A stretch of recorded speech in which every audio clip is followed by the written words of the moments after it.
मैं उतरना चाहता हूँ। महाराज जी, उतरना तो कई प्रकार का होता है। कुछ लोग पर्वत से उतरते हैं, कुछ लोग अपने 5, 7, 8 खंड की बिल्डिंग से उतरते हैं, कुछ लोग कुएं में उतरते हैं, कुछ लोग नदी नालों में भी उतरते हैं, बावड़ी आदि में भी उतरते हैं। सुनते हैं यहाँ दिन में एक आध फ्लाइट भी उतरती है। कुछ लोग पाप करके नरकों में भी यहीं से उतर जाते हैं। और भी कई प्रकार का उतरना होता है, आप सब समझते हैं।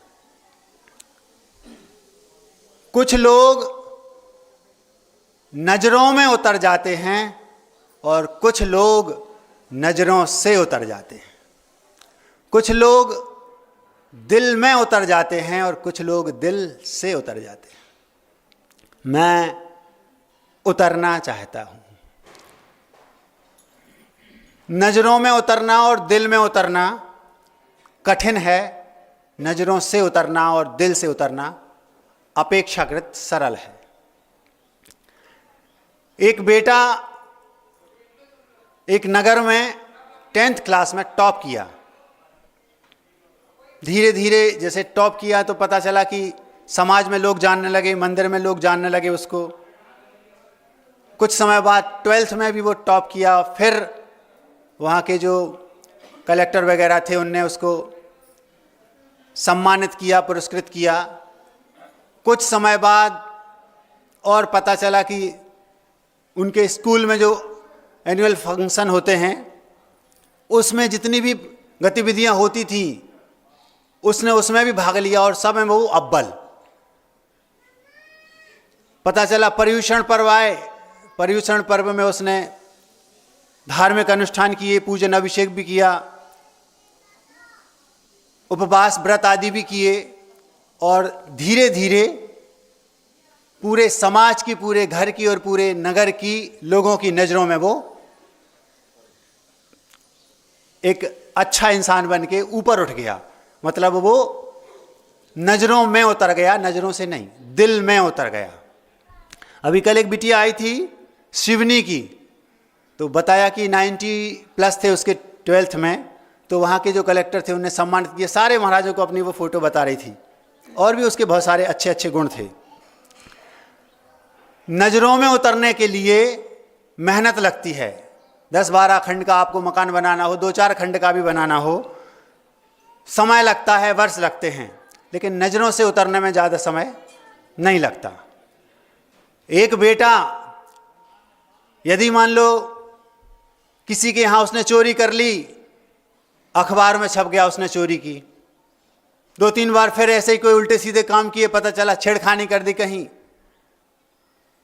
दूसरी बार ऐसा हो गया, 3, 4, 5, 6 बार ऐसा होते होते वो एक दिन पूरे समाज की, पूरे नगर के लोगों की नज़रों से उतर गया। कुछ लोग नज़रों में उतरते हैं और कुछ लोग नज़रों से उतरते हैं। मैं चाहता हूं कि आप लोग सबकी नज़रों में उतर जाएं, दिल में उतर जाएं, दिल से ना उतरें। एक मंत्र आपको मैं देना चाहता हूं, फ्री ऑफ कॉस्ट। उसकी कोई कीमत नहीं है। वो मंत्र मुझे मेरे गुरु ने सामूहिक रूप से एक प्रवचन में सबको दिया था। मैंने तो ले लिया, हमने कहा फिर की चीज है, क्या बुराई, ले लो। महामंत्र से भी बड़ा वो मंत्र है जो हम आपको दे रहे हैं। गुरु जी ने दिया था, चीज उनकी है, हमारे थ्रू आपके पास तक पहुंच रही है। महाराज जी, हमने तो सुना है णमुकार मंत्र से बड़ा कोई मंत्र नहीं होता, और आप तो कह रहे हैं वो मंत्र उससे भी बड़ा। उससे भी बड़ा वो मंत्र है जो हम आपको दे रहे हैं। यदि आपको दुनिया की नजरों में उतरना है तो क्या मंत्र है महाराज जी? प्रवचन बाद में देना महाराज जी, पहले मंत्र दे दो, उससे रिद्धि सिद्धि तो होगी ना, पैसा तो बढ़ेगा घर में। सुनते जाओ। बहुत बड़ा पत्थर है णमुकार मंत्र, और मान लो वो हिल रहा है तो जो मंत्र हम आपको दे रहे हैं वो उस पत्थर को हिलने से रोकने के लिए एक छोटी सी चीप है, लेकिन वो बहुत बड़े पत्थर को भी हिलने से रोक सकती है, रोकती है, तो वो उस मंत्र से भी बड़ा हुआ ना। जो छोटी सी चीप एक बड़े पत्थर को हिलने से रोकने में मददगार हुई, वो उस मंत्र से भी बड़ी है। मतलब जो मंत्र हम आपके सामने रख रहे हैं, वो मंत्र णमोकार मंत्र से भी बड़ा इसलिए कहलाएगा क्योंकि णमोकार मंत्र को पढ़ने की, माला फेरने की पात्रता उस मंत्र को पढ़ने के पहले आ नहीं सकती। और आप दुनिया की नज़रों में उतर जाएंगे, दुनिया के दिल में उतर जाएंगे। वो कोई बहुत बड़ा मंत्र नहीं है, छोटा सा है। आप लोग उसको सुन तो कई बार चुके हैं, और बुंदेली में है, याद रखना। वो मंत्र बुंदेली में है, हुइये तो समझते हो? ये गुरुजी ने 4-5 साल पहले एक प्रवचन में दिया था, हुइये तो। अभी शायद समझ में नहीं आया होगा, अभी आ जाता है, उसी के लिए हम यहाँ आए हैं, समझाने के लिए। किसी ने आपसे कुछ कहा, आपने मुंह चढ़ा लिया, नाक चढ़ा ली, गुस्सा हो गए, लड़ दिए, और पता नहीं कोर्ट कचहरी क्या क्या हो गए। अगर आप उस समय इस मंत्र का प्रयोग करते, हुइये तो, यार क्या हुआ? लड़ाई झगड़ा समाप्त। ये गुरुजी ने उस दिन ये बोला था, 50% से ज्यादा केस होंगे ही नहीं। क्या कहा? हुइये तो ये ऐसा मंत्र है, 50% से ज्यादा केस होंगे नहीं। किसी भी लड़ाई झगड़े की, चाहे वो घरेलू हो, चाहे सामाजिक हो, चाहे बड़ा हो, पारिवारिक हो, कैसा भी कोई केस हो, उसकी शुरुआत बहुत छोटी सी बात से होती है। और अगर आपने उसी समय कह दिया हुइये तो, यार झंझट समाप्त। ये अगर आपने इस मंत्र को अपने जीवन में उतारा, किसी की भी नजरों में चढ़ने में आपको देर नहीं लगेगी, किसी के भी दिल में आप उतर सकते हैं, ज्यादा देर नहीं लगेगी। क्या है मंत्र? हुइये तो। और आप क्या करते हैं? मैं क्या कम हूं, मैं क्या कम हूं, बस। आपने एक कुछ कहा, तुम हमसे कह रहे, आप उसने और जोर से कहा, आपने उसको गाली दी, उसने आपको 4 गाली और दी। पता चला धीरे धीरे लट्ठम लट्ठा, क्या बोलते आप लोग, होने लगी। और फिर इतनी बढ़ गई कि पुलिस आ गई, फिर केस चला, फिर बाद में लास्ट में क्या होता है? समझौता। हर एक घटना का एंड वही है, क्या भैया अब हो गई, गलती हो गई, अब हुइये तो कह रहे हो। अगर उसी समय हुइये तो कह देते तो ये झंझटे नहीं होता। कब कहते हैं? जितने भी केस हैं, प्रायः सारे केसों की लास्ट में जाके हुइये तो ही पे समाप्ति होती है। होता कि नहीं? आप कभी भी देख लेना, किसी भी कोर्ट में जाके, जब साल 2 साल 5 साल हमारे 10-20 लाख खर्च हो गए, सामने वाले के 10-20 लाख खर्च हो गए, समय खराब हुआ, पता नहीं क्या क्या हुआ, और लास्ट में जाके वो कहेंगे भैया एक काम करो, अपन थोड़ा बैठ लेते हैं, यार क्या मतलब है। आज समझ में आ रही, 5 साल बाद। अगर उसी समय तुरंत समझ में आ जाती कि हुइये तो झंझट नहीं होता। छोटा मोटा मंत्र नहीं है। इस मंत्र को आप लोगों को अपने अपने घरों में जहां लिखा रहता है ना शुभ लाभ, उसको उतार के हटा दो और लिख लो हुइये तो। कहने को तो हुइये तो हंसने की बात नहीं है, कहने को तो ये हुइये तो है। महान मंत्र है, महान मंत्र। जिसने हुइये तो को अपने जीवन में उतार लिया, उस जीवन को भगवान, उस व्यक्तित्व को भगवान बनने में ज्यादा देर नहीं लगेगी। भगवान महावीर स्वामी जब वो शेर की पर्याय में थे और हिरण पर शिकार कर रहे थे, यही मंत्र तो अपनाया था उन्होंने, हुइये तो, भगवान बन गए। आपको बनना हो तो देख लो। अपने घर में किचन के ऊपर, घर में जहां से एंट्री होती है उसके ऊपर, आप अपने ऑफिस में जाते हैं तो ऑफिस की जहां ऐसे एंटर होते हैं उसके ऊपर, जहां जहां भी आप दिन में रहते हैं, ये मंत्र णमोकार मंत्र के पहले सबको सिखा दो। घर के सारे झंझट समाप्त। बेटे को पिता ने एक चांटा लगाया, किसी काम, गुस्से में कोई कारण हो गया, गलती हो गई होगी, अब बेटा रूठ गया, अब सब मना रहे। माना कि पिताजी क्या हो गया, बहुत देर हो गई, मान नहीं रहा है, एक और जोर से जड़ दिया, क्या बोलते हैं आप लोग, जड़ना, 2-3 ठोक दिए। अगर वो बेटा पहली बार में ही कुछ नहीं, जैसे कुछ हुआ ही नहीं, अपनी तो पिताजी हैं, हुई है तो, दूसरी बार पिताजी मारने के पहले सोचेंगे। और अगर समय और बीत गया, मान लो जीवन में 2-4 बार, शुरू में 1-2 बार खा लिए, तो धीरे धीरे ये स्थिति बनेगी कि पिताजी सोचेंगे कि ये तो गंभीर है, ये तो समझदार हो गया है। उनको ये लगेगा मैं इसको चपत भी लगा देता हूँ, चांटा भी मार देता हूँ, लेकिन कुछ नहीं कहता, इसका मतलब है ये धैर्यवान है, गंभीर है, समझदार है, अब मुझे इससे ऐसा व्यवहार नहीं करना चाहिए। वो हुय्यतों के चक्कर में आप उनकी नजरों में धीरे धीरे चढ़ जाएंगे। देर लगती है। मान लो आप प्लास्टिक का ये फाइबर का कोई मकान बनाए, कक्ष बनाए, कितनी देर लगती है उसमें? वहाँ के वर्कर आएंगे 2-4 दिन में, उनने वो सिंटेक्स वगैरह के जो वो आते हैं ना, बनाएंगे, दीवार मकान बना दिया, 2 दिन में खड़ा हो गया। उसकी कितनी ड्यूरेशन होती, कितनी, कोई भी जाएगा जोर से उसमें अगर धक्का लगेगा तो गिर जाएगा। और अगर आपको सीमेंट का मकान बनाना है तो क्या होगा? थोड़ा वक्त लगेगा। और अगर आपको पत्थर का बनाना है तो पैसा भी ज़्यादा लगेगा, वक्त भी ज़्यादा लगेगा। तो जिस व्यक्ति ने ये हुय्यतो मंत्र सीख लिया, उस मंत्र की जाप नहीं करना, उस मंत्र को अपने जीवन में उतारना है। अगर जिसने इस मंत्र को अपने जीवन में उतार लिया कि हुय्यतो, वो ये समझ लो उसके अंदर अगर ये पत्थर के मंदिर बनाने जैसी कला उसके अंदर आ गई, देर लगेगी बनने में, लेकिन जिस दिन बन जाएगा 1200 वर्ष होगा यहाँ के मंदिर को, दुनिया के विदेशी लोग यहाँ आते हैं। क्यों? क्योंकि पत्थर का मंदिर है। तो आपको यदि दुनिया की नजरों में, दुनिया के दिलों में जगह बनाना है, नजरों में उतरना है, तो आपको इस हुय्यतो मंत्र को अपनाना होगा। एक बात हो गई, क्या? हुय्यतो। अब एक और बात दूसरी आती है, यदि आपको दूसरे की दिलों में जगह बनाना है तो, उतरना है तो, वो क्या? महाराज जी, ये जो सज्जनता है, सरलता है, सीधापन है, ये कैसे आता है? स्वभाव से आता है कुछ लोगों में। आचार्य श्री जी विद्यासागर जी महाराज जी को आपने देखा होगा कि उनके जीवन के आप बचपन से कोई भी प्रसंग देख लो, सुन लो, पढ़ लो, कितने भी जितने भी आप पढ़ेंगे तो आपको लगेगा कि ये सज्जनता, ये सरलता, ये सादगी, ये सीधापन उनके जीवन में शुरुआत से था, बचपन से। आप कभी भी उनके किसी भी प्रसंग को देख लें, चाहे वो विद्यासागर में देख लें अथवा वो अंतर्यात्री फिल्म थी उसमें देख लें, कहीं भी देखेंगे ऐसा नहीं लगेगा कि ये पहले कोई दुर्जन थे बाद में सज्जन बने। वो तो स्वभाव से ही सज्जन थे। किसी भी प्रसंग को आप उनके देख सकते हैं। इसका प्रमाण ये है, क्योंकि आजकल के बच्चे पढ़े लिखे हैं, वो ये कहते हैं कि महाराज जी हमें तो आप फंडा बताओ, कैसे हम मान लें, लॉजिक देना चाहिए। तो जिस बच्चे के बहुत सारे नाम हैं, समझ लो कि वो बच्चा बहुत अच्छा है, चंचल है, सबको खूब पसंद है। आचार्य श्री जी के बचपन में बहुत सारे नाम थे। जो बच्चा किसी को पसंद नहीं होता, उसका पता चला कि घर का, स्कूल का एक ही नाम है। जैसे ही मान लो किसी का नाम है अमित, तो बेटे तुम्हारा नाम क्या है? अमित। घर का क्या है? अमित।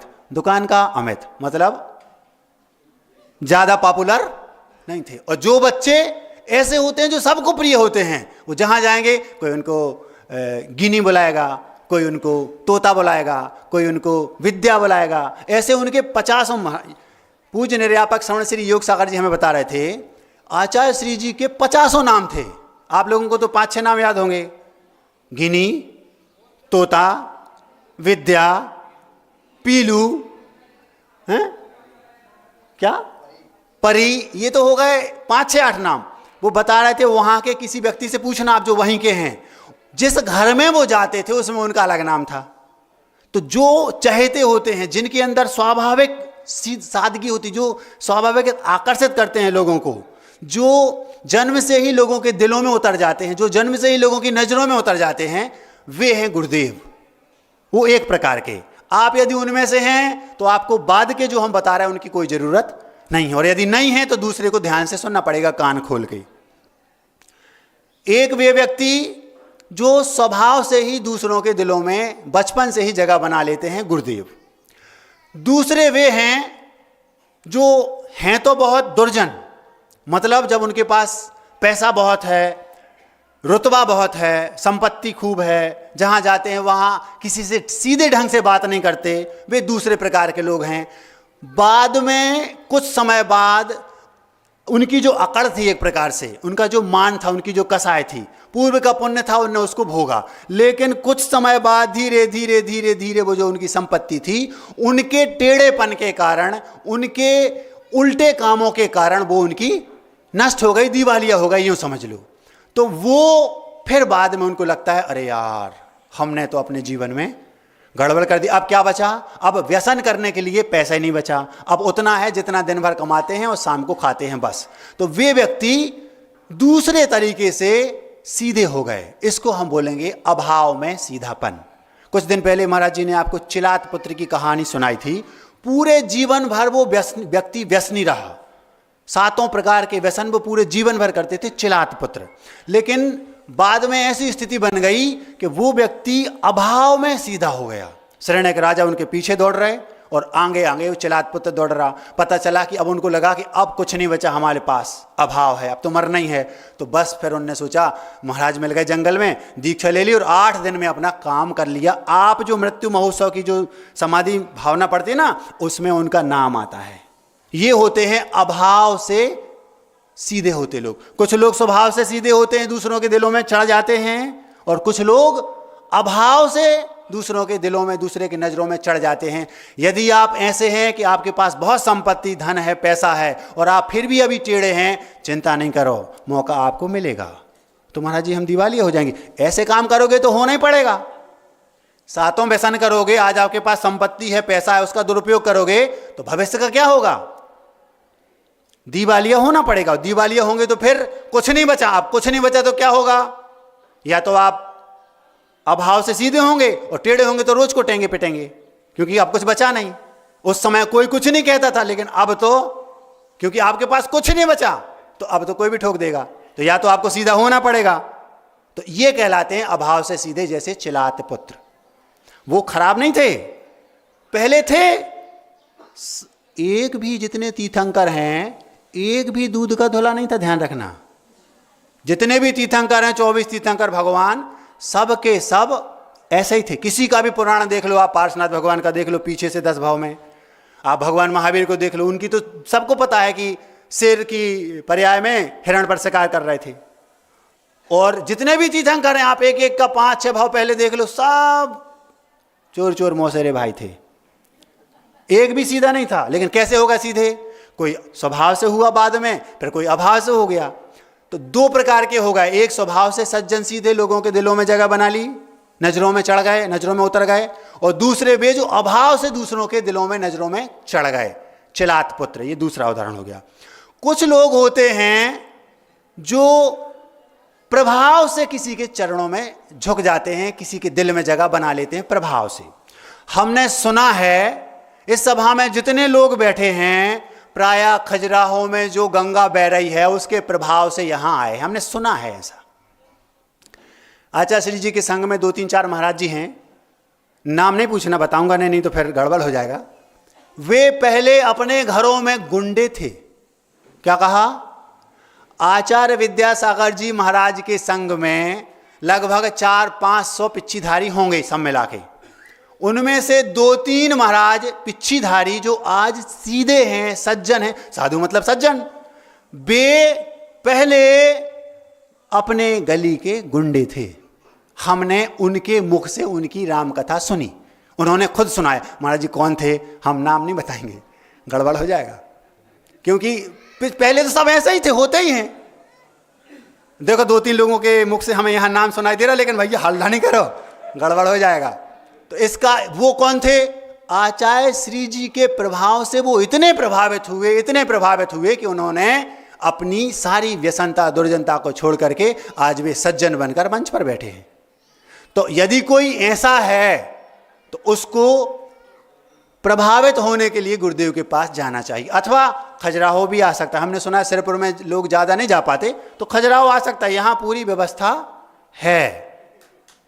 आप प्रभाव से यदि प्रभावित होना चाहते हैं, सज्जन बनना चाहते हैं, तो बन सकते हैं, कोई बुराई नहीं है। हमने सुना है यहाँ पूरी रहने की, खाने की, पीने की सारी व्यवस्था है। और जो बिगड़ा है उसको सुधारने के लिए हमारे पास सारे फंडे हैं। जो बिगड़ा है वो आके बता दे, हम सुधार देंगे। 5-5 महाराज भेजे गुरुदेव ने, सबके पास अलग अलग कला है, किसको कैसे सुधारना।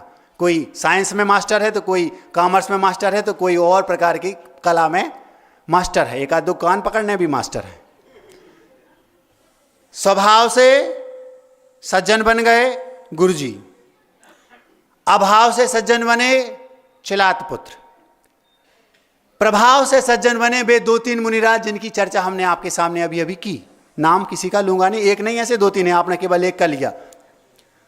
एक और होते हैं जो पहले तो बिगड़े थे लेकिन सद्भाव से सज्जन बन जाते हैं। मतलब आप लोगों ने घरों में देखा होगा, कॉलोनी में देखा होगा, यदि 5-7 लोग घर में या मित्र उनके सज्जन हैं और यदि एक आध कोई उल्टा सीधा आ गया तो वो उनके सत्संग में सज्जन बन जाता है। मित्रता यदि अच्छे लोगों की है, हम लोगों के लिए मूलाचार में गाथा लिखी, उस गाथा में स्पष्ट लिखा, आप लोग मतलब हम लोग अपने से ऊंचे जो हैं साधु उनकी संगत करें। यदि आप में कोई दुर्गुण होगा तो उनकी संगत करने से वो हट जाएगा, और यदि आप अपने से नीचे वाले की संगत करेंगे तो आप निश्चित रूप से बिगड़ जाएंगे, ऐसा उसमें लिखा है। हम लोगों के लिए मूलाचार में स्पष्ट मना किया, अपनी संगति अपने से ऊंचे वालों के साथ करना, जिनमें अपने से ज्यादा गुण हैं। तो यदि कोई व्यक्ति वर्तमान में सज्जन नहीं है, सीधा नहीं है, साधु पुरुष नहीं है, घर में है, परिवार में है, समाज में है, और यदि उसको वो स्वभाव से भी नहीं है, अभाव की भी उसके जीवन में कोई गुंजाइश नहीं है और किसी के प्रभाव से प्रभावित भी नहीं हो रहा है, फिर भी उसको सज्जन बनता है, अच्छे लोगों की संगति शुरू कर दो। क्षणमपि सज्जन संगति रेका भवति भवार्णव तरणे नौका, एक श्लोक आता है, इसका अर्थ है क्षण मात्र की भी सज्जन व्यक्ति की संगति संसार रूपी समुद्र से तरने के लिए नौका के समान है। ये इस श्लोक का अर्थ है। क्षणमपि सज्जन संगति रेका भवति भवार्णव तरणे नौका। और ये हम नहीं कह रहे, तुलसीदास जी ने भी बहुत पहले एक लिखा था, एक घड़ी आधी घड़ी, आधी में पुनि आधी, तुलसी संगत साधु की हरे कोटि अपराध। आपके पास करोड़ों भी अपराध हैं, यदि आपने एक घड़ी कहलाती 24 मिनट की घड़ी, मतलब जो देवाल घड़ी नहीं, घड़ी मतलब 24 मिनट, एक घड़ी, आधी घड़ी मतलब 12 मिनट, आधी में पुनियाद 6 मिनट, 5-6 मिनट भी आपने किसी संगति सज्जन व्यक्ति की कर ली, सज्जन मतलब साधु। और यदि ये नहीं तो जो आपके नगरों में, आपके घरों में जो साधु पुरुष हैं, वृद्ध हैं, क्षमावान हैं, हुय्यतों जिनकी जो हुय्यतों की माला फेरते रहते हैं, भावों में भी जिनके चलता रहता है, उनकी संगति आप करेंगे, 2-5 मिनट की संगति भी हरे कोटि अपराध, आपके करोड़ों अपराधों को आपसे हर लेगी और आपको बहुत सज्जन बना देगी। सज्जन बनने के, सीधे बनने के 4 उपाय हमने आपके सामने रखे। उपाय नहीं, ऐसे ऐसे बनते हैं, कोई स्वभाव से, कोई अभाव से, कोई विभाव से, प्रभाव से, और कोई सद्भाव से, सच्चे मित्रों की संगति करके। पहला कारण बताया दूसरों के दिलों में, दूसरों की नजरों में उतरने का, कि आप हुय्यतों को माने।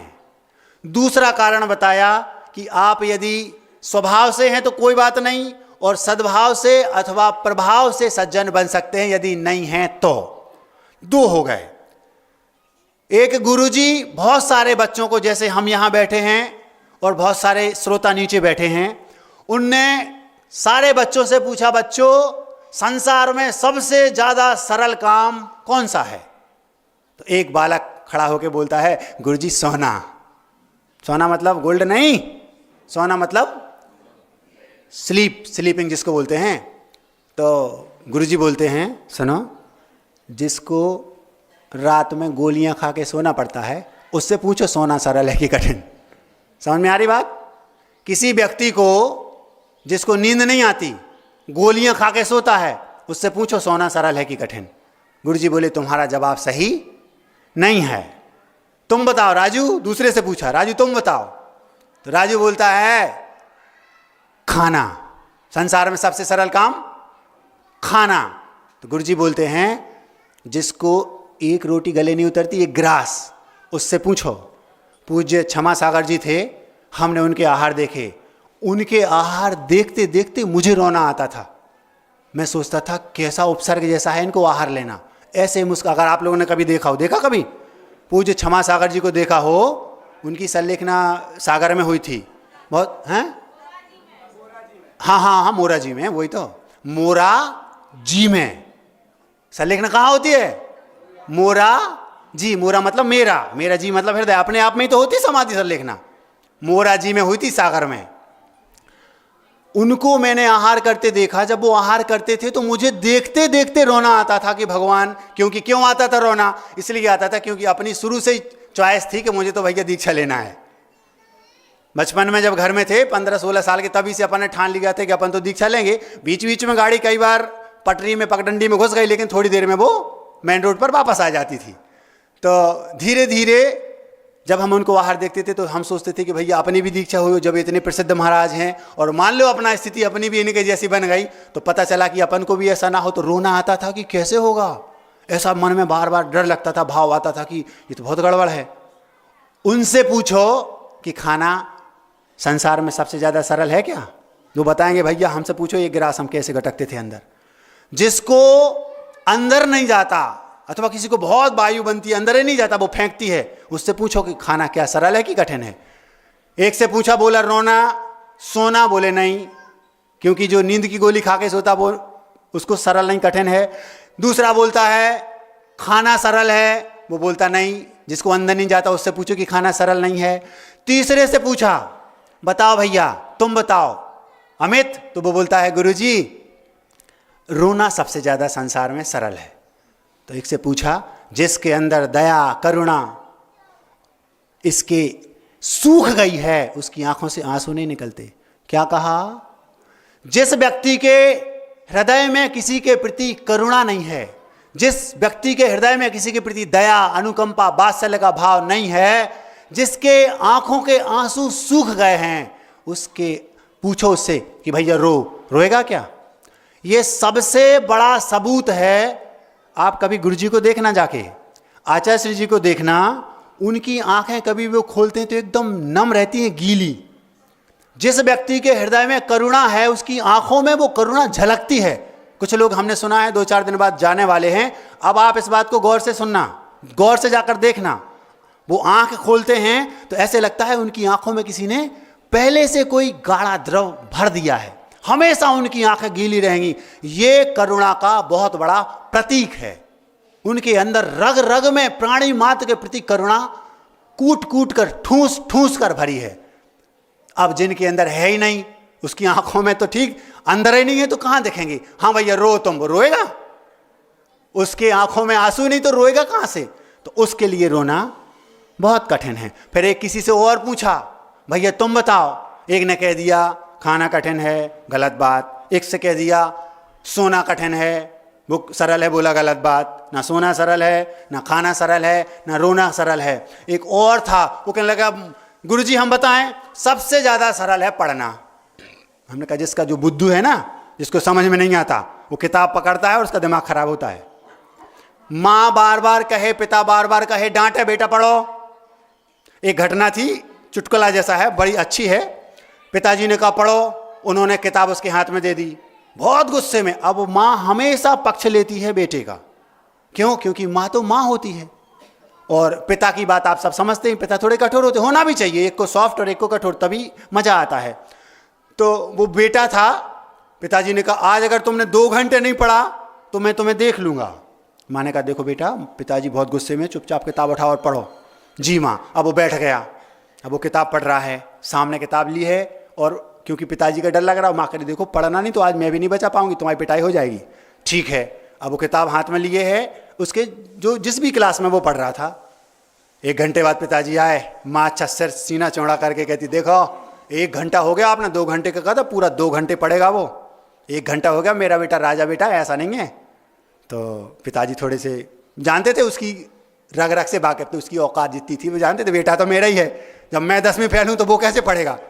पिताजी ने ऐसा सोच लिया। अब 1 घंटा हो गया, थोड़ी देर बाद पिताजी फिर घूम घाम के लौट के आए, तो माँ बोलती है पूरे 2 घंटे हो गए, देखो आप 5 मिनट बाकी हैं, आप जाके देखो वो पढ़ रहा है, आप कहते थे कि मेरा बेटा ऐसा वैसा। पिताजी धीरे से पास में गए और उसकी किताब को उल्टी थी तो सीधी कर दी, भैया सीधी लेके पढ़ो। समझ में आ रही बात?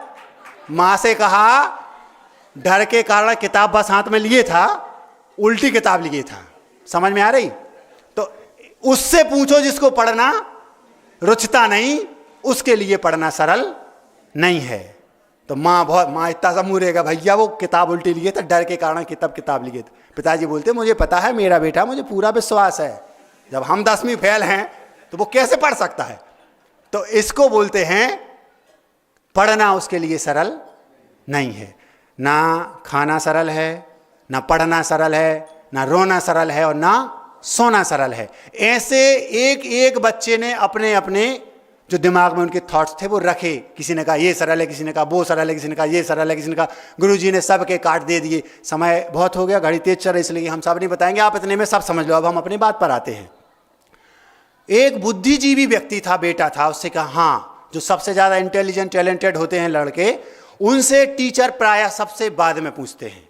उससे पूछा, बेटा तुम बताओ संसार में सबसे ज़्यादा सरल क्या है? उसने 1 सेकंड में तपाक से कह दिया, बहाने बनाना। बहाने बनाना समझते हो? पूरी दुनिया में अगर सबसे ज्यादा कोई सरल काम है तो बहाने बनाना। बेटा मंदिर जाया करो, महाराज जी मंदिर दूर है। तो बेटा स्कूल और मंदिर में कितना अंतर है? ज्यादा दूर क्या है? महाराज जी स्कूल दूर है, पर वहां तो स्कूटी से जाते हैं। तो तुम्हें मंदिर स्कूटी से आने के लिए मना किया है? नहीं महाराज जी, वो कल से आएंगे। ठीक है, कल फिर आया। ये है, ये बहाना कौन सा है? अच्छे कामों में बहाने बनाना। जो व्यक्ति अच्छे कामों में बहाने बना रहा है, वो व्यक्ति स्वयं के साथ छल कर रहा है। आज पूर्व के पुण्य से आपको ये सब उपलब्ध हो रहा है। यदि आप अच्छे कामों में बहाने बनाएंगे तो पुण्य संचय होगा नहीं, क्योंकि पुण्य संचय केवल अच्छे शुभ कार्यों से ही होता है। तो कल का क्या होगा? आज आप खा रहे हो पूर्व के पुण्य से, अब कल क्या खाओगे? भूखा मरना पड़ेगा, क्योंकि सारा खेल है पुण्य का, और पुण्य आता है शुभ कार्यों से। शुभ कार्यों में बहाने बनाओगे, अशुभ करोगे तो पूरा पुण्य नष्ट कर दोगे अशुभ में, फिर कल क्या करोगे? तो उससे पूछा, बेटा तुम क्यों नहीं आए? महाराज जी वो स्कूल जाना था। फिर बहाना। आप क्वेश्चन तो देर लगेगी उसके दिमाग में, उसके आंसर उसके मुंह पे रखा रहता है। क्यों? सबसे ज्यादा सरल है बहाने बनाना। उससे कहा, बेटा धोती पहनकर रोज पूजन करने मंदिर सुबह आना। जी महाराज जी कल से आऊँगा। कल फिर नहीं आया। पूछा, कल क्यों नहीं आए? आज क्यों नहीं आए बेटा सुबह? वो महाराज जी वो स्कूटी से आपने बोल दिया था, लेकिन स्कूटी पंचर हो गई। अब दूसरे दिन फिर पूछा, यहाँ ठीक है कल आ जाना। अब कल अब स्कूटी भी का भी नहीं बोल सकता, तो 1000 है उसके मुंह पर, 1 सेकंड नहीं लगा वो तीसरा बता देगा। कल क्यों नहीं आए? फिर नहीं आया तीसरे दिन। बेटा कल क्यों नहीं आए? तुमसे कहा था ना धोती पहन के आना, भगवान की पूजन करना, अभिषेक करना और भगवान को छूने का, स्पर्श करने का महानतम सौभाग्य मिलने वाला है तुम्हें। जी महाराज जी कल पक्का आऊँगा। और फिर आया, फिर नहीं आया। वो क्यों नहीं आया बेटा? महाराज जी नींद नहीं खुली। तीसरे दिन उसने ये बोल दिया। 1 सेकंड नहीं लगता, मुंह पे रखता है, मुंह पर रखा रहता बहाना। सबसे ज्यादा सरल काम कोई दुनिया में है तो बहाने बनाना। तीसरा हो गया, अब देखो अब तुम गड़बड़ नहीं करना, कल मैं वहीं रहूंगा, शांति धारा महाराज जी करेंगे, हम वहीं रहेंगे, तुम हमारे साथ करना, हम आपको आगे ले चलेंगे। जी महाराज जी। कल फिर नहीं आया। क्यों नहीं आए? महाराज जी स्कूटी भी थी, नींद भी जल्दी खुल गई थी, सब था, लेकिन धोती डालना भूल गए। काय के लिए? 16 में। तो तुम एक काम करना, अब कल आ जाना। कल धोती वहाँ से घर से नहीं लाना, यहीं वहाँ पर 35-36 नंबर कमरे में मिलती हैं, वहाँ बहुत सारी रखी रहती धुली, वो पहन लेना। ठीक है, आ गया, धोती पहन भी ली, आके पहन भी ली। हम वहाँ इंतजार, क्यों नहीं आया? महाराज जी चल गए थे। 1000 बहाने 1 सेकंड में उसके मुंह पर रखे रहते। क्यों? क्योंकि अच्छे कार्यों में बहाने बनाना ये हमारी आदत है, ये हमने शुरू से सीख लिया। यदि आप अपने जीवन को सुखी समृद्ध बनाना चाहते हो, जीवन में कभी भी अच्छे कार्यों में बहाने बनाना बंद कर दो, समाप्त कर दो। अगर नहीं करोगे पछताओगे। आज तो आप ऐश कर रहे हो, आनंद लूट रहे हो, लेकिन कल ये सब नहीं हो पाएगा। एक हो गया अच्छे कार्यों में। पहले प्रकार के लोग वे जो अच्छे कार्यों में बहाना बनाते हैं, वे अपने साथ छल कर रहे हैं, स्वयं के साथ स्वयं को धोखा दे रहे हैं। दूसरे प्रकार के लोग वे जो बुरे कार्यों में बहाना बनाते हैं। एक अच्छे कार्यों में बहाना बनाने का उदाहरण आपके सामने रखता हूं। आचार्य श्री जी अपने शयन कक्ष में विराजमान थे, उठे और उन्होंने 2-3 दिन पहले सोच लिया कि मुझे आज दीक्षा देनी है। ध्यान से सुनेंगे। आचार्य श्री जी ने सोच लिया कि मुझे दीक्षाएं देनी हैं। 3-4 दिन पहले सुख बोगाहट हो गई, लोगों को पता चल जाए, अनुमान लगा लिया, क्योंकि आचार्य श्री जी मुँह से तो बोलते नहीं, लेकिन अनुमान लोग लगा लेते हैं, उससे अपने अपने जो आसपास के एक दूसरे से करके, और लगभग सभी लोग वहाँ पहुँच जाते हैं। स्थान का नाम नहीं बताऊंगा, क्योंकि जिनकी बात मैं कर रहा हूँ उनको बुरा ना लग जाए, इसलिए आप लोग उस दौर से ना गुजरे इसलिए आपको बताना जरूरी समझ रहा हूं, नहीं तो नहीं बताता। बहुत जबरदस्त बात है। अच्छे कार्यों में बहाना बनाने का उदाहरण दे रहा हूं, एकदम गुरुजी के सामने बनाया। वो किस नगर की बात है वहां नहीं बताऊंगा, किन की बात है ये भी नहीं बताऊंगा। गुरुजी बैठे थे, 2-3 दिन पहले से सुबुहाट हुई कि इस तारीख को दीक्षा है, तो दीक्षा के एक दिन पहले इंटरव्यू, समझते हो इंटरव्यू बोले तो साक्षात्कार जिसको आप बोलते हैं। तो 300-400 ब्रह्मचारी वहां पर, जैसे आप बैठे ऐसे एक हॉल में बैठे, और आचार्य जी अपने कर्म के अंदर वो पहले से अपने दिमाग में सेट कर लेते हैं कि मुझे इसको इसको इसको इसको 20-25 लोगों को माना कि 20 को दीक्षा देना है या 24 को देना है या 25 को देना है, 25 ब्रह्मचारियों को, तो 30-35 वो अपने दिमाग में सेट कर लेंगे और उनके इंटरव्यू लेंगे। एक एक को बुलाएंगे, उसको बुलाओ उसको बुलाओ उसको बुलाओ। तो एक ब्रह्मचारी जी को बुलाया, मैं बाहर उस लाइन में मैं भी था उस दिन, लेकिन मुझे मुश्किल से 1 महीना आचार्य जी से जुड़े हुआ था, तो मेरा नंबर नहीं आया। हम 400 की भीड़ में शामिल थे। उसके 10-11 महीने बाद फिर हमारी दीक्षा हो गई, वो अलग बात थी। 400 ब्रह्मचारी कक्ष में बैठे, बाहर बैठे, जहां देखो वहां केवल सफेद ड्रेस दिख रही। इतने में 1:30 बजे सामा के बाद आचार्य जी ने इंटरव्यू शुरू कर दिया। एक एक को बुलाओ, 2-3 महाराज जी को पास में बैठा लिया, हाँ उसको बुलाओ, वो कोई पनागर वाला, कोई सिवनी वाला, कोई छतरपुर वाला, मतलब जो जहाँ जहाँ के सागर वाला, कोई यहाँ का वो, एक एक को। तो एक को बुलाया, जो सबसे पहले जिसको बुलाया, जिसको आचार्य जी सबसे ऊपर रखना चाहते थे, उसको बुलाया और अंदर बात हुई तो उन्होंने आशीर्वाद भी दे दिया, उसने हामी भी भर दी और आचार्य जी के इंटरव्यू में वो पास भी हो गया। 2-3 छोटे छोटे क्वेश्चन पूछते हैं, हाँ ना में यस नो में जवाब दो, हुआ, और बस हाँ कायस्वर कर लो, कल सुबह दीक्षा होनी है, मुँह से बोल दिया। उन्होंने मान भी ली बात, और उसके बाद इंटरव्यू होते रहे, दूसरों को बुलाया, ये सब बात आई गई हो गई। मूल बात जो है वो आपके सामने रख रहा हूँ। थोड़ी देर बाद, 1-2 घंटे बाद वो आए आचार्य जी से बात करने। जब तक सबके इंटरव्यू हो गया, फिक्स हो गया कि इतने लोगों की दीक्षा होनी है। कितने लोगों की ये भी नहीं बताऊंगा, नहीं तो आप ये अनुमान लगा लोगे कि इतने लोगों की दीक्षा यहाँ हुई थी, इसका मतलब ये उस नगर की बात है, क्योंकि आप लोग बहुत चालू हैं। उन्होंने गुरुदेव के पास 1 घंटे बाद गए और जाकर के बोलते हैं, आचार्य जी वो हमारे घर के सदस्य आ गए हैं, वो लोग बहुत उखड़ रहे हैं, मना कर रहे हैं दीक्षा के लिए। तो आचार्य जी ने बोला, ऐसा कौन माता पिता है जो अपने पाले पोसे इतने बड़े किए बच्चे को हंसी खुशी दे देगा? कोई देता है क्या? उनको समझा दिया, बुला उनको बुलाया, पूरे परिजनों को बुलाया, बैठाया, समझा दिया आचार्य जी ने, सब मान गए। फिर उसके बाद वो फिर चले गए। अब पहली बार में आचार्य जी ने कायस्वर करा दिया उन ब्रह्मचारी को, दूसरी बार में परिजनों का उनने थोड़ा सा जो भी कहा उसका भी उन्हें आचार्य जी ने सॉल्यूशन दे दिया और छोड़ दिया। और आचार्य जी ने कहा, अरे अपने बेटे को कोई हंसी खुशी देता है क्या? वो तो रोना ही चाहिए, वो रोएंगे नहीं तो तुम्हें अच्छा नहीं लगेगा। क्या बोले गुरुजी? यदि घर परिजन के लोग तुरंत हाँ बोल दे, हाँ ले जाओ, तो जिसको दीक्षा के लिए हाँ बोल रहे उसको अच्छा नहीं लगता। अरे जी कह ही नहीं रहे, कुछ मना ही नहीं कर रहा है, ऐसा होता ना, इसका मतलब इन्हें हमसे राग नहीं है, ऐसा भी होता है। तो आचार्य जी ने कहा उनका कर्तव्य है, थोड़ा बहुत तो रोना चाहिए, मनाना चाहिए, नहीं तो आपको अच्छा नहीं लगेगा। तो ऐसा बोल दिया, कोई बात नहीं, उनको निपटा दिया। 2-3 घंटे बाद वो फिर आ गए, आचार्य जी भैया कह रहे कि तुमने दीक्षा ले ली तो हम।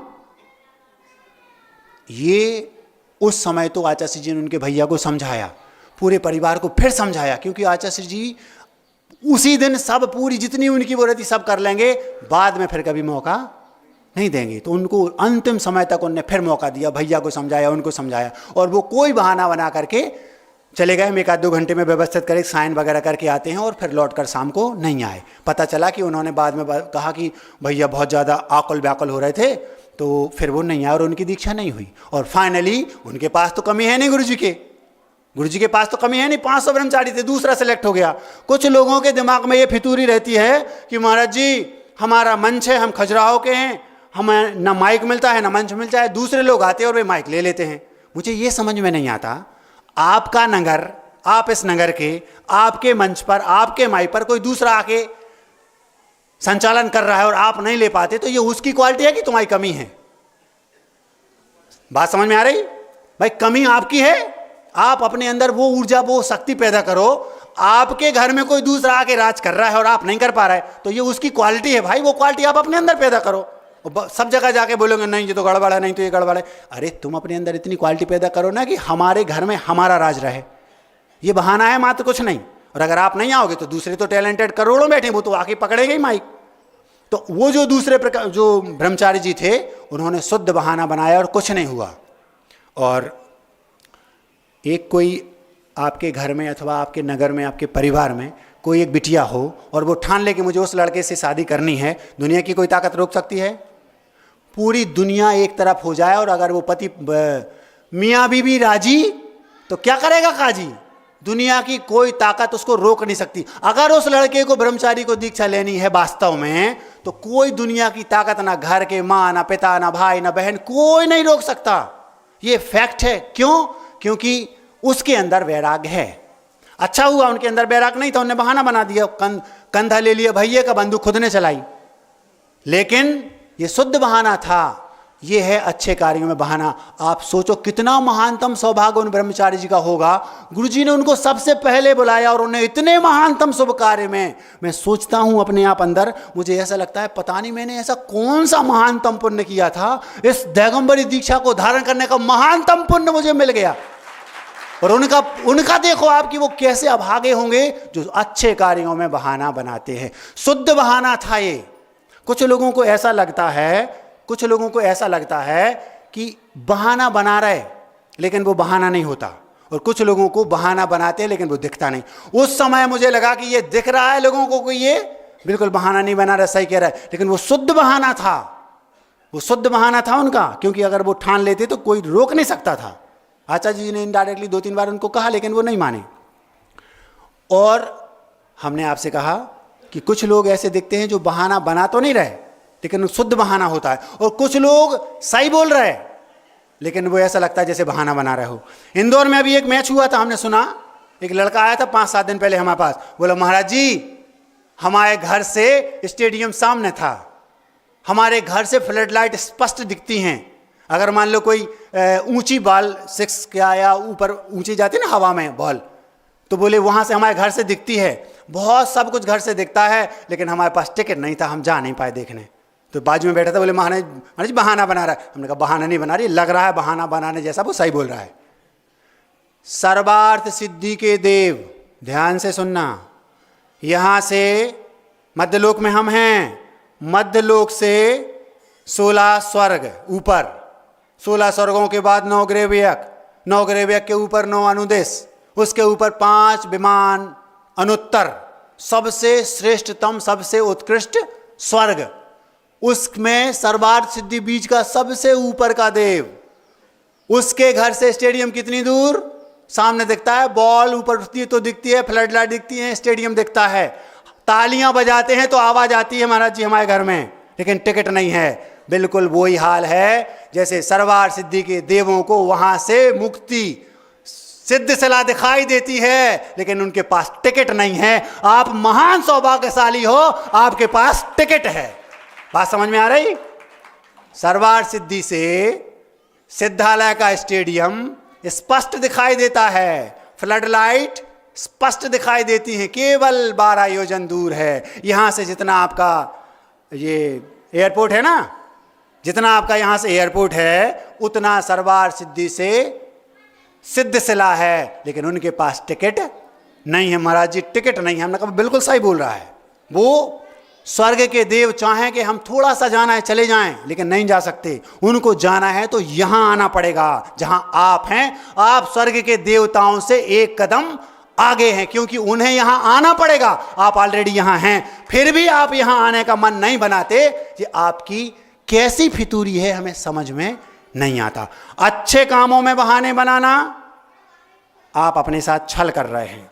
दूसरे वे होते हैं जो बुरे कामों में बहाना बनाते हैं। वे दूसरे प्रकार के लोग जो बुरे कामों में बहाना बनाते हैं, वे सबसे अच्छे माने जाएंगे जो बुरे कामों में बहाना बना रहे हैं। तीसरे प्रकार के लोग वे जो अच्छे कामों में भी बहाना बनाएंगे और बुरे कामों में भी बहाना बनाएंगे, उसको जैनिज्म कहता है ये शुद्ध कामचोर हैं। कुछ भी बोलो, बेटा ऐसा करो, मंदिर चले जाओ, पेट दर्द कर रहा है, बेटा पूजन किया करो, हमें आता नहीं, पूजन करना नहीं आता। अच्छे कामों में और बुरे कामों में उनसे बुरे कहो, चलो अपन ऐसा करने चल रहे हैं, फिल्म देखने चल रहे हैं, हम नहीं जा रहे हैं। अच्छे में भी बहाना बनाएंगे और बुरे में भी बहाना बनाएंगे। ये कामचोर हैं। पहले वे जो अच्छे कामों में बहाना बनाते, अपने साथ छल कर रहा है। दूसरे वे जो बुरे कामों में बहाना बनाते, ये शुद्ध सज्जन हैं। जो बुरे कामों में बहाना बनाते। आप लोगों ने गणेश प्रसाद बरनी का नाम सुना होगा। गणेश प्रसाद जी बरनी जब बनारस में पढ़ते थे, सयादवाद विद्यालय भदैनी घाट में, जो आज अपनी दुर्दशा की आंसू रो रहा है, वो उस समय वो बोलते थे, वहां पर एक कोई मुंबई के बहुत बड़े रईस के बेटे पढ़ते थे, वो उनके मित्र थे बरनी जी के। तो बरनी जी और वो रईस के बेटे दोनों मित्र थे, आज साथ साथ रहते थे। बरनी जी एक बार जब उनके कक्ष में पहुंचे तो उनके कक्ष में पहुंचने पर वो देखा तो वो पी रहे थे।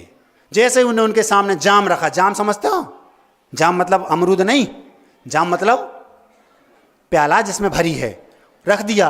बरणी जी ने लगा कि भैया ये तो हमारे मित्र हैं और आज हमारी मानेंगे नहीं, जबरदस्ती करेंगे। बरणी जी ने तुरंत बहाना बना, मुझे जाना है, 2 नंबर का बहाना बना, भाग लिए। ये है बुरे काम में बहाने बनाना। ये सबसे सज्जन लोग हैं जो बुरे काम में बहाना बनाते हैं। अच्छे काम में बहाना बनाने वाले लोग अपने साथ छल कर रहे हैं, बुरे काम में बहाना बनाने वाले लोग सज्जन हैं, अच्छे हैं। इनको आपको फॉलो करना चाहिए।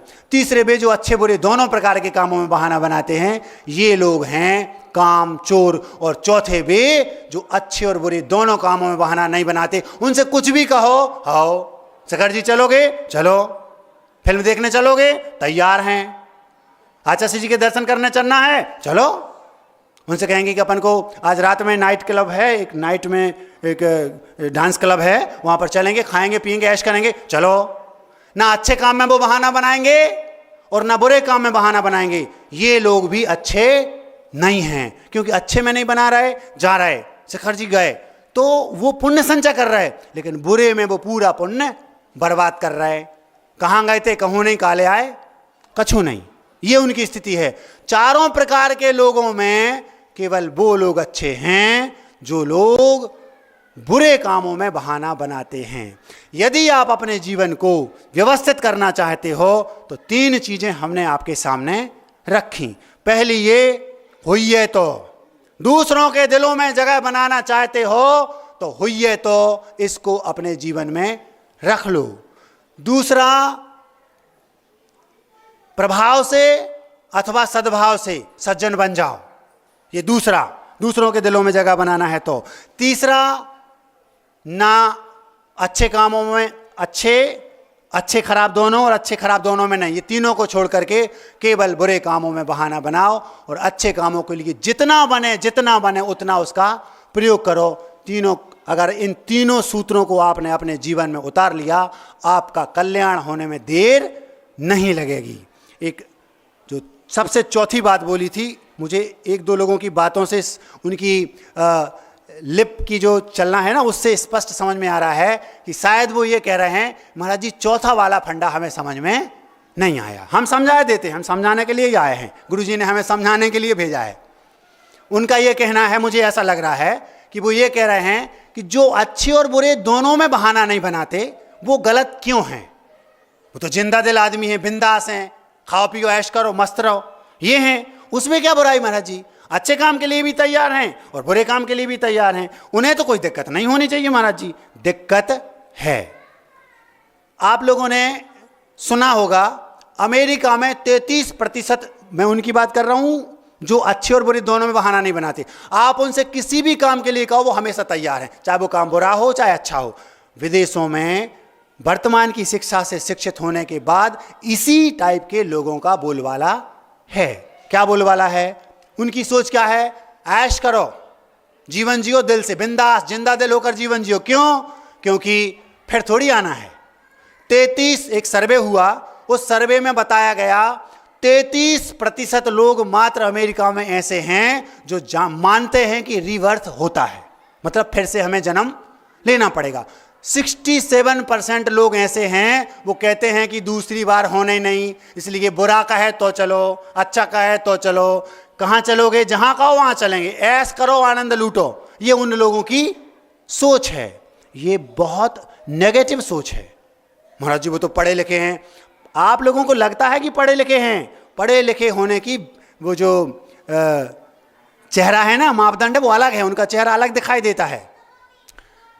आपको ऐसा लगता है कि विज्ञान ने आज बहुत उन्नति कर ली। मेरी नज़र में विज्ञान अभी जो उन्नति कई बार हो चुकी है वो उन्नति हुई नहीं आज तक।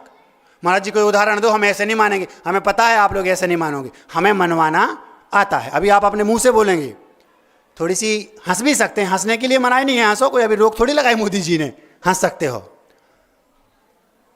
फायर प्रूफ जैकेट महाराज जी विज्ञान की देन है, हंस भी सकते हो।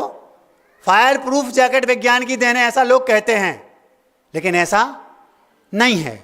होली देखी, होली में होलिका प्रहलाद को लेकर बैठी थी, क्या पहने थी? फायर प्रूफ जैकेट बोल दो या वो शॉल बोल दो, दुपट्टा चुनरी कुछ भी बोल दो। तो विज्ञान की खोज है कि पहले भी ये था? पहले भी था ना। तो विज्ञान की खोज फायर प्रूफ जैकेट नहीं है, पहले भी होता था। समोसरण देखा? समोसरण मैं मुंबई गया, मुंबई में एक रघुलीला करके एक वो था, मैं क्या बोलते मॉल, जैसा ये भोपाल में डीबी मॉल है, जैसा ये इंदौर में ट्रेजर आइलैंड मॉल है। हम इन सब में गए, तो वहाँ गए तो वहाँ पर एस्केलेटर स्लाइडिंग वाली सीढ़ियाँ होती हैं। महाराज जी बिल्कुल नई चीज़ है, विज्ञान की देन है। पथरा विज्ञान की देन है, कोई विज्ञान की देन नहीं है। भगवान महावीर स्वामी के समोसरण में 20-20 हजार एस्केलेटर वाली जो स्लाइडिंग वाली सीढ़ियाँ लगी रहती थी। आज के इन सीढ़ियों में पैर रखो, आपको इंतजार करना पड़ेगा, धीरे धीरे ऊपर जाएंगे। भगवान महावीर के समोसरण में पहली सीढ़ी पर पैर रखो, अंतिम सीढ़ी पर एक क्षण मात्र में पहुंच जाते थे। विज्ञान की देन है क्या ये? नहीं है। महाराज जी और उदाहरण दो। तीसरा सुनो, अंगुली रखो आप हाथ पे। तीसरा सुनो, पत्रकार क्या बोलते हैं हम लोग? जर्नलिस्ट बोलते हैं, क्या बोलते हैं? पत्रकार को क्या बोलते हैं? हाँ, पत्रकारिता आज की नहीं है। नारद जी का नाम सुना? नारद जी पुराने पत्रकार हैं, वो उस जमाने के। इस घर से उस घर, उस घर से उस घर, नारायण नारायण, ये चलता था उनका। तो पत्रकारिता आज की, पहले की है। एक और है, आप हंसेंगे, यद्यपि ये किंवदंती है, लेकिन चूंकि किसी भी तरह हमें अपनी बात सिद्ध करना है। सर्जरी, प्लास्टिक सर्जरी, क्या बोलते हैं आप लोग उसको? सर्जरी होती है ना, किसी का सिर निकाला, किसी का लगा दिया, क्या कर दिया। तो गणेश जी का नाम आपने सुना होगा, सुनते हैं कि उनका सिर अलग कर दिया था, तो एक हाथी आया, उसका निकाला और इसमें फिट कर दिया। ये पहले होता था, समझ में आ रहा?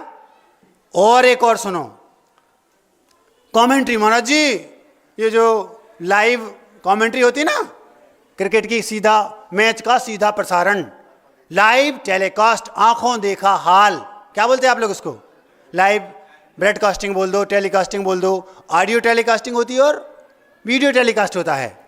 तो आज आप कहते हो महाराज जी मैच हो रहा है और रेडियो पे हम यहाँ सुन लेते हैं, लाइव रेडियो टेलीकास्ट हो रहा है, लाइव रेडियो ब्रॉडकास्टिंग हो रही है। आप लोगों ने महाभारत देखी? महाभारत में एक संजय थे, संजय धृतराष्ट्र के साथ, समझ में आया? महाभारत वहाँ होती थी और वो लाइव चलाते थे उनको, धृतराष्ट्र को। अब अर्जुन दुर्योधन के सामने पहुंच गए, अब दुर्योधन तीर निकाल रहा है, अब ये हो रहा है, वो ये सब पहले होता था। ऐसे 50 और हैं। एक और याद आ गया, शनिवार के दिन ये जो हफ्ता वसूली है ना, हफ्ता वसूली, ये आज की नहीं है, ये पहले भी हफ्ता वसूली चलती थी।